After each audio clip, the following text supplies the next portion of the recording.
हंड्यावर हंडे 7 हंडे त्याच्यावर ठेवली परात माझं आगमन पाटलांच्या घरात.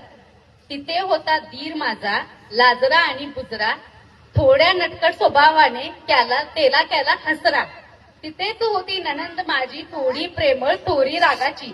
तिथेच होती ननंद माझी थोडी प्रेमळ थोडी रागाची. नंतर मात्र जमली आमची गट्टी ननंद आणि भाऊजाईची.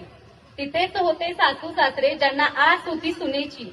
तिथेच होते सासू सासरे ज्यांना आस होती सुनेची. मलाही आठवण येत होती माझ्या आई वडिलांची. शेवटी काय उरले आमचे अहो त्यांच्याबद्दल काय सांगायचं राव. त्यांना एवढंच बोलले शेवटी त्यांना बोलले संसार आहे दोघांचा दोघांनी तो सावरायचा. संसार आहे दोघांनी सावरायचा. पसारा केला तर तो संतोषरावांनी आवरायचा. क्या बात आहे, खूप छान. जे तुम्ही पसारा करा आणि त्यांना आवरायला सांगा.